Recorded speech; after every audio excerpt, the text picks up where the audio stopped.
si Tisoy. Ayan yung kinuhanan ko ng pares. So mga 2 linggo na ngayon mga itlog na siya.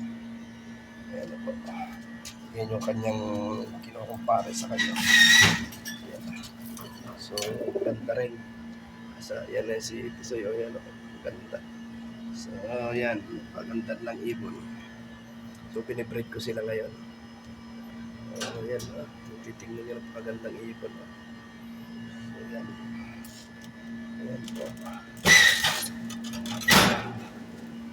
Mga 2 linggo nito, mangingitlog na yung mga yan. Nilagyan ko ng taitlugan at saka kaunting buhangin. Para sila yan. Ayan po. Talagang ano na. Maganda rin yung kinuha ko sa kanyang pares. Ayan, may sing-sing siya. Parehas sila yan, may sing-sing pares. Ayan po. Ito po siya. Ayan, si Tisoy. Ayan yung mabilis umuwi. Talagang napakabilis lumipad. Ayan po.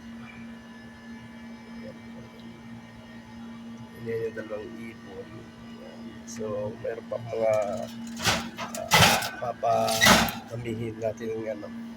So ito yung iba, yung ano na siya, ayan. Ayan yung iba. So maganda rin yung ano, ayan. So ito, so, ipapares natin yan, yung iba na yan. Ipapredy natin yung iba. Ayan po yung iba. Ayan, medyo, ayan. Ayan po sila. Ayan po. Ayan. Ayan po. So magandang ibon. So ayan. Maganda silang ibon. Ito may mga sing-sing din po yan. Yan, may sing-sing din po yan. So, yan yung mga kaidara ni Tisoy. Ito, mga kaidara ni Tisoy. So, mga by October siguro, baka pwede na kung ano. Ayan po, may mga sing-sing. Ayan.